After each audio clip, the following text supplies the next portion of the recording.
Bonjour, bonjour, bonjour. Certains de mes petits camarades font des calendriers de l'Avent pour vous expliquer ce qu'on peut acheter, ce qu'ils vous conseillent pour Noël. On m'a demandé si j'allais faire ça ou si j'allais faire des Michel d'or en fin d'année. Bah non, les Michel d'or c'est sur l'anniversaire de la chaîne, donc il n'y aura pas de Michel d'or. On m'a demandé si j'allais faire des Charlie d'or ou l'héritier d'or, bah non plus. Donc du coup, non. Je vais vous faire par contre des petites recommandations, un top 5, on va dire un top 5.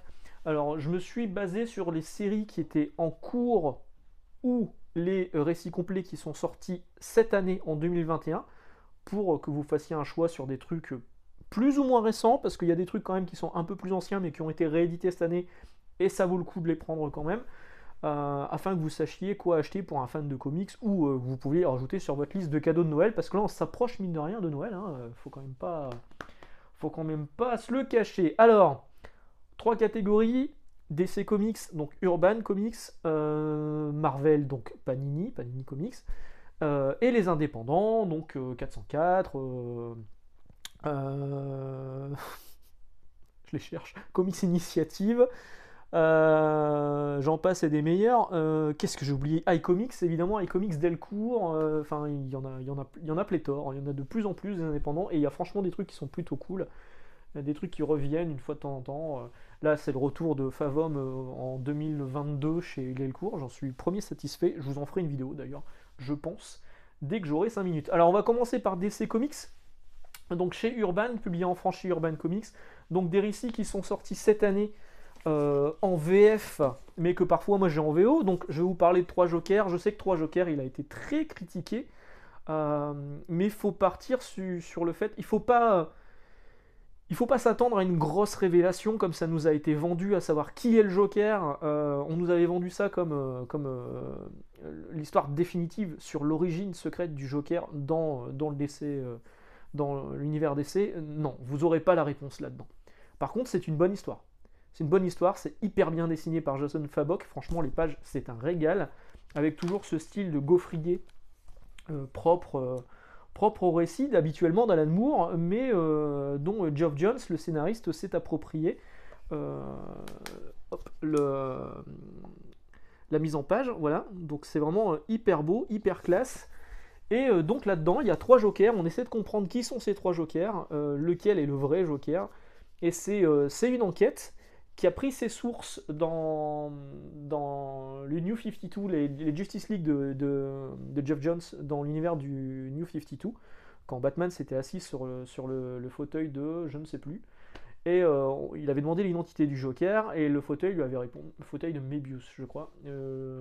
Corrigez-moi si je me trompe. Le fauteuil lui avait répondu lequel. Et donc la réponse, elle est censée être là-dedans, sauf qu'il n'y a pas vraiment de réponse.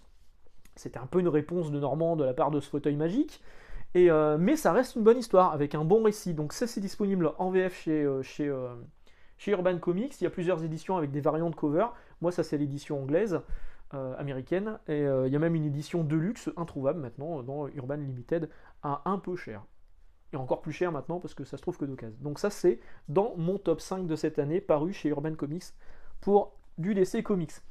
Autre titre, j'avais mis, voilà, j'avais mis celui-ci. Alors c'est un truc un peu plus ancien. Moi, c'est l'édition de base d'origine que j'ai, la première édition librairie, parce qu'avant ça avait été édité en kiosque dans plusieurs fascicules. Flashpoint. Alors pourquoi Flashpoint? Ça a été réédité cette année parce que c'était les 10 ans de Flashpoint, et c'est un récit fondateur. C'est vraiment une histoire que je trouve très bien ficelée. Encore une fois, c'est Geoff Johns, c'est Andy Kubert au dessin. Donc Andy Kubert, c'est le fils de Joe Kubert et le frère d'Adam Kubert. Et au dessin, c'est vraiment très très beau. Pas cette page-là, c'est pas la plus jolie. C'est vraiment très beau. Vraiment, je me suis régalé là-dessus. Et ça va mettre en place tout l'univers New 52 en fait. C'est le lien entre l'ancien univers DC et l'univers New 52 qui est redémarré à zéro. Et en plus de ça, c'est une bonne histoire en tant que récit complet, avec un Flash qui se retrouve dans un univers parallèle, dans un monde parallèle, où il y a une guerre entre l'Atlantide et les Amazones, où Batman, c'est pas le même Batman, c'est pas Bruce, c'est son père, et donc le père de Bruce en plus va réapparaître par la suite dans le Batman de Tom King. Vraiment, c'est un récit que moi je trouve très très bon, et c'est reparu cette année dans une édition spéciale 10 ans avec des crayonnés, etc., etc. Donc vraiment un bon récit. Flashpoint. Ensuite, j'avais noté Batman Fortnite. Alors, je ne vais pas vous le présenter parce que moi, personnellement, je ne l'ai pas. Mais ça a quand même marqué l'année, on va dire. Parce que le récit, il est pas mauvais. La suite, Batman Fortnite Fondation, celui à 4,90 €, il vous apporte une vraie réponse sur le devenir du Batman qui rit. Et en plus de ça, ça s'est vendu énormément. Et ça a permis à des enfants de découvrir Batman. Parce que j'ai halluciné. Il y a des gamins qui me demandaient des BD Fortnite. J'ai dit oui, j'ai Batman Fortnite. Et j'ai un gamin qui m'a répondu bah, je connais Fortnite, mais je connais pas Batman. Comment tu peux pas connaître Batman, quoi? Toute l'éducation est à refaire. C'est incroyable quand même. Et, et du coup, ça s'est très bien vendu. Et c'est surtout, je trouve, un des grands succès de DC cette année, c'est d'avoir réussi à réunir les fans de Fortnite et les fans de Batman, parce que, encore une fois, le récit, il est pas nul. Il est, bon, c'est pas non plus exceptionnel, mais je trouve qu'il a marqué l'année, ce crossover Batman-Fortnite. Ensuite, j'ai mis Joker War. Alors, Joker War, là, je vous présente le tome 1, mais en fait, je triche parce que celui-ci était sorti en 2020. Mais le dernier tome, le tome 3, il est bien sorti en 2021. Donc, en 3 tomes, vous avez l'intégralité de l'histoire de Joker War. C'est un peu triché parce que la suite, ce sera l'année prochaine dans une relance de Batman sur Batman Infinite, par les mêmes auteurs, hein, par James Tynion IV et par Jorge Jiménez. Donc c'est hyper beau, vous voyez déjà la couverture, elle est hyper classe. Et puis au niveau du scénario, c'est pas ce qu'il y a de mieux sur Batman, mais franchement ça se laisse lire. Il y a eu des trucs bien plus nuls chez Batman justement. Et moi j'ai passé un bon moment avec ce Batman Joker War. Alors sans doute parce que j'en attendais pas grand chose, mais en fait c'était bien, j'ai trouvé ça bien. Donc 3 volumes, le troisième est sorti cette année. Et c'est bien meilleur que Batman Future State, qui est sorti plus récemment. Le dernier, alors vous allez dire c'est encore du Batman, mais plus ou moins. Alors là je vous présente le Batman Curse of the White Knight qui était sorti en fin d'année dernière, mais c'est surtout pour vous parler du Harley Quinn qui est paru récemment, qui est la suite. Je ne l'ai pas là parce que je l'ai prêté à mon frère, mais j'ai fait une vidéo récente où je vous en parle plus en profondeur. J'ai vu ce film. Et vraiment je vous recommande ce Harley Quinn, mais il faut avoir lu Batman White Knight et surtout Curse of the White Knight avant de lire Harley Quinn White Knight. Mais c'est un très bon récit. C'est Sean Gordon Murphy au scénario, donc là il est co-scénariste sur Harley Quinn. Et au dessin c'était Matteo Scalera. Dans tous les cas, si vous vous dites j'ai envie de commencer Batman, vous pouvez commencer Batman avec Batman White Knight, puis Curse of the White Knight, puis Harley Quinn White Knight. Voilà, c'est très bon récit. Voilà, donc ça c'était pour DC Comics chez Urban en français. Chez Panini Comics, alors, je dois bien avouer que Panini Comics, j'avais plus de choses que j'avais mis sur ma liste. J'ai dû en réduire quelques-uns, en mettre que 5. J'ai mis Heroes Reborn. Pourquoi? Alors ça sort récemment, là ça sort maintenant. Au moment où j'enregistre cette vidéo, c'est sorti aujourd'hui, je crois. Et pourquoi? Parce que c'est un crossover qui est juste fun en fait. Il n'est pas là pour nous raconter un truc hyper profond. Il est juste là pour nous faire passer un bon moment et franchement c'est réussi. Moi j'ai vraiment beaucoup aimé, en plus de ça j'adore l'Escadron Suprême, je trouve ça vraiment... c'est l'équivalent chez Marvel de la Justice League de DC Comics, enfin, pas une parodie mais presque. D'ailleurs l'Escadron Suprême, la série d'origine, elle va être reparue, ou elle va reparaître dans pas longtemps, je ne sais plus. Je crois que c'est en janvier, je vous la conseille fortement. Mais ça, ouais, ça j'ai vraiment passé un bon moment de lecture dessus. Alors ça sort dans plusieurs fascicules à 16 € chez Panini en France, donc 3 fois 16 balles, il y aura 3 fascicules, parce qu'ils vous mettent tous les récits autour. Je ne sais pas encore ce que valent les récits tie-in, il paraît qu'ils sont pas mal, je les lirai en VF, on verra. Là c'est vraiment l'histoire principale de Heroes Reborn, alors qui est complètement intégré dans le Avengers de Jason Aaron, dans le run de Jason Aaron sur Avengers, mais qu'on peut lire aussi indépendamment, franchement... C'est de la bonne lecture, en plus de ça, dedans il y a du très très bon dessinateur avec Ed McGuinness notamment, et vraiment c'est vraiment très bien. Et ça sort là, en ce moment. Donc j'avais mis ensuite le Daredevil, alors évidemment Daredevil, c'est pas une nouveauté, là je vous présente le tome 1, mais c'est parce que c'est une série, c'est une ongoing, c'est une série qui est en cours, et Zdarsky réalise un run pour moi qui restera dans les mémoires, parce que c'est juste incroyablement bien travaillé, aussi bien sur la psychologie des personnages, l'histoire du Cade, elle est top. Et surtout les dessins de Keketo, Ça s'écrit chez Cheto, mais c'est Keketo. C'est hyper beau, voilà. Je vais vous montrer la seule page qui n'est pas de Keketo. Bon. C'est hyper beau, c'est hyper dynamique, c'est hyper bien. Vraiment, c'est l'une des meilleures séries actuelles chez Marvel. Ils font quand même avoir un petit peu de référence, parce il fait parfois référence à des séries plus anciennes de Daredevil. Mais comme souvent dans les comics, si vous comprenez pas, vous cherchez un petit peu sur internet pour essayer de raccrocher les wagons, c'est pas bien compliqué. Et c'est vraiment une excellente, excellente série. Si vraiment vous voulez commencer sur Daredevil, peut-être un peu moins lourd au niveau passif, au niveau continuité, vous pouvez aussi essayer le Daredevil de Bendis qui ressort en Deluxe en ce moment. J'aurais pu très bien le mettre dans cette espèce de top 5. Top Comics 5. Je me marre tout seul. Mais je l'ai pas mis, j'ai préféré privilégier la série la plus récente. J'ai mis ensuite Immortal Hulk, pareil, série ongoing, l'une des meilleures séries actuelles chez Marvel également, qui arrive bientôt à sa fin. Enfin, qui arrive bientôt à sa fin en VO, parce qu'en VF on a quand même beaucoup de retard. Et c'est très très bien. Le seul gros bémol, c'est la traduction française qui est juste catastrophique, où vous avez, hop, à chaque fin de chapitre, en fait, il y a le titre du chapitre, qui est aussi en fait une bulle, qui est aussi en fait un texte. Voilà, ce genre de truc là, qui apporte vraiment un éclairage supplémentaire sur ce que vous venez de lire dans l'épisode, et qui là en français, c'est juste un carré noir. Ils ont complètement zappé le truc, ils l'ont même pas traduit, franchement c'est une catastrophe. C'est vraiment dommage parce que la série elle est très très très bonne. Bon, vous arrêtez pas ça, hein. Franchement, c'est pas un détail, ça fait chier, mais bon, on peut quand même apprécier la série en VF. Et c'est vraiment très très cool. Encore une fois, je vous invite à la lire, et c'est l'une des meilleures ongoing actuellement chez Marvel Comics, donc chez Panini.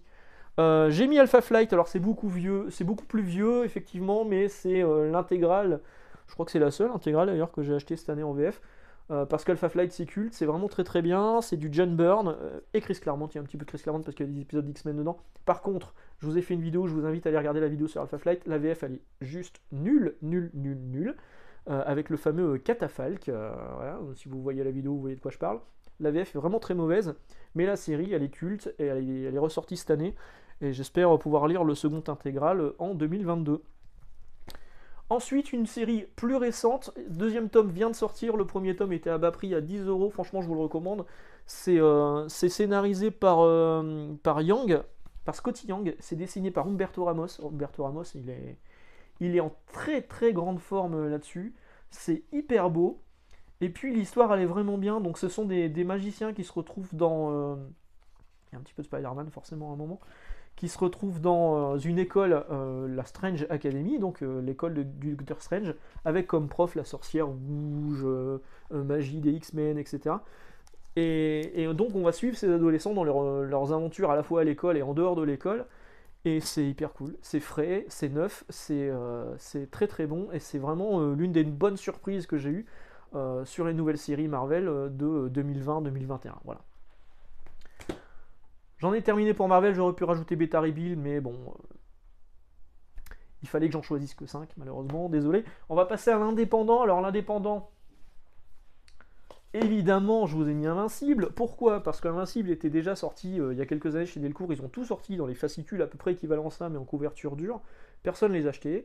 Ça vient de ressortir en intégrale, 30€ le tome, c'est des gros volumes, et c'est un carton. C'est un carton. Je suis ravi en fait, parce que les gens découvrent Invincible, alors c'est sans doute grâce à la série animée qu'il y a eu sur Amazon Prime, et les gens se rendent compte qu'en fait le comics est encore meilleur, alors que la série sur Amazon Prime était déjà très très bonne. Mais alors le comics, quel régal. Pour moi c'est le meilleur comics de super-héros tout court, hein. C'est juste très très bon. On s'embête pas non plus avec toute